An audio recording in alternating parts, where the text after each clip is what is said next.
Welcome back to WagerTalk.com. Kentucky Derby. We're going to be taking a look at long shots, and who doesn't like scoring on a long shot?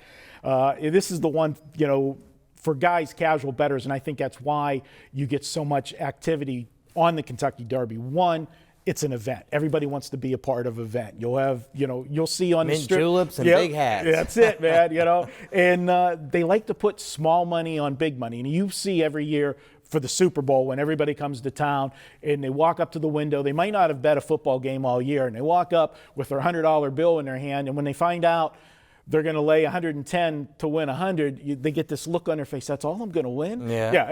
And then they end up betting the underdog on the money line instead, But here in the Derby, you got a chance to make a big payday. And we've had some bombs the last, even whenever you get the favorites in there, you get some horses, because it's a 20-horse field. You can't cover all the combinations. You get some major payouts, and that attracts the casual bettor. And when they do make those scores, it's a party the rest of the day in the sports book, in the casino, and on the strip at the nightclubs. So let's start with a couple of the long shots, and we'll start from the inside out.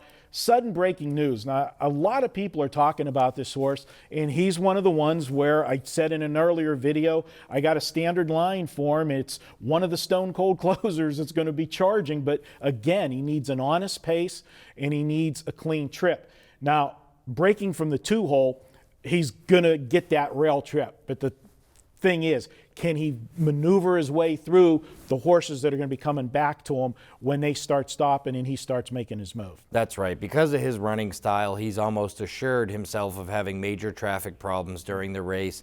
I do like the fact that the horse's buyers were really non-competitive to this race early in his career. And when you look lately, 99, 93, 94 gives me a little more confidence.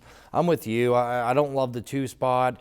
For him, his running style means he's going to drop back. He's going to probably have to make some kind of elaborate move and weave within traffic. I think a lot of things would have to break right for Suddenbreakingnews. Yeah, good pun there. And the next one, talking about things breaking right.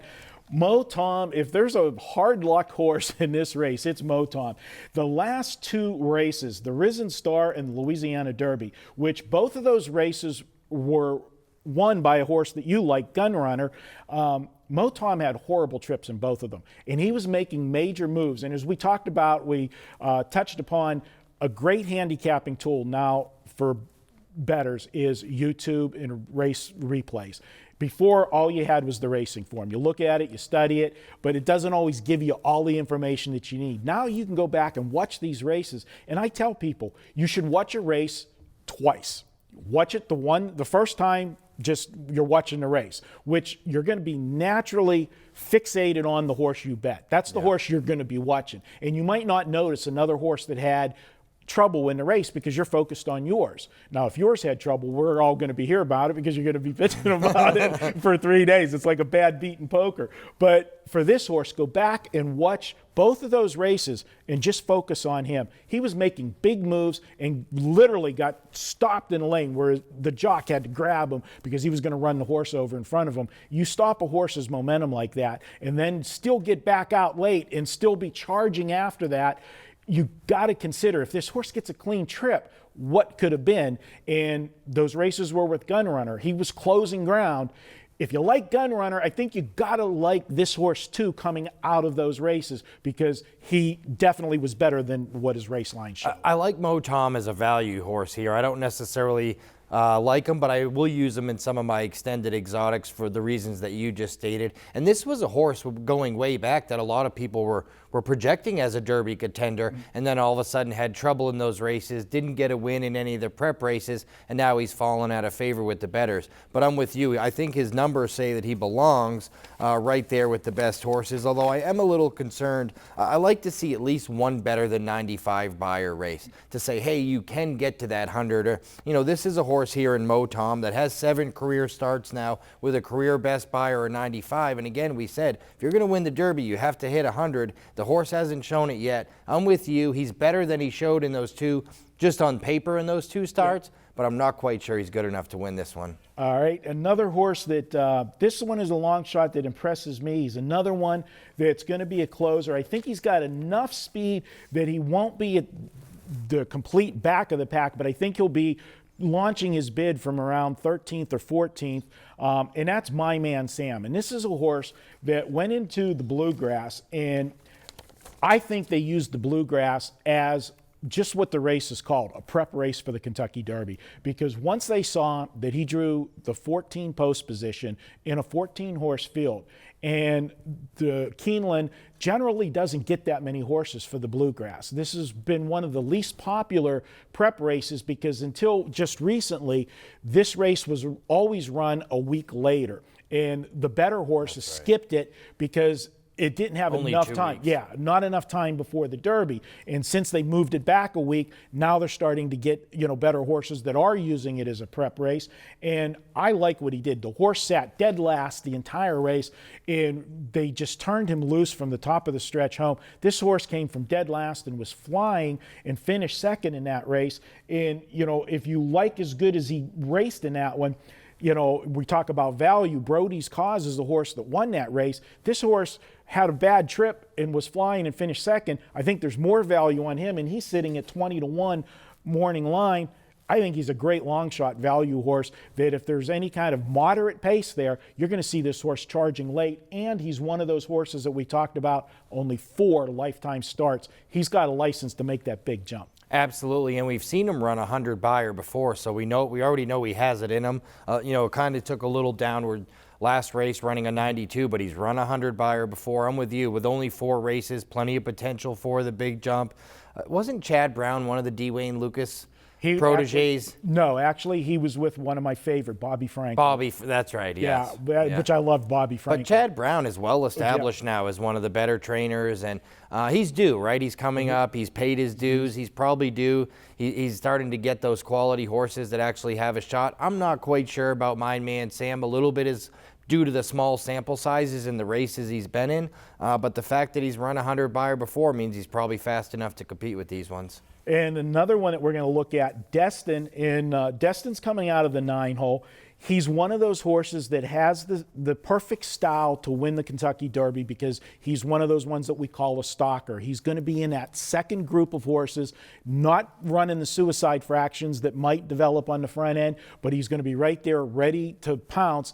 And why the stalkers are so favorable in the Derby is because they're only going to have 4 or 5 horses at most in front of them to have to navigate traffic, unlike the closers that could have 15 horses to navigate through. And Destin checks all the boxes for me. Todd Pletcher, again, I get sucked in every year. At least one of his horses you figure has to be there. Todd He's such Pletcher's a good the trainer. Washington Capitals of the NHL when it comes to the Derby. Yeah.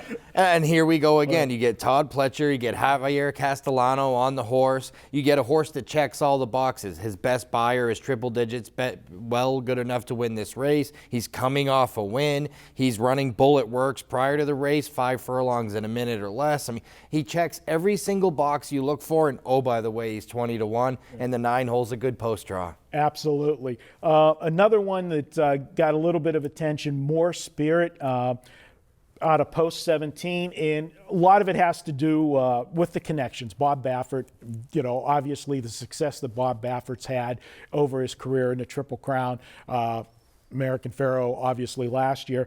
People are going to gravitate to this horse. He'll get some action on Sunday or Saturday, just because of the connections. What do you think of Mor Spirit?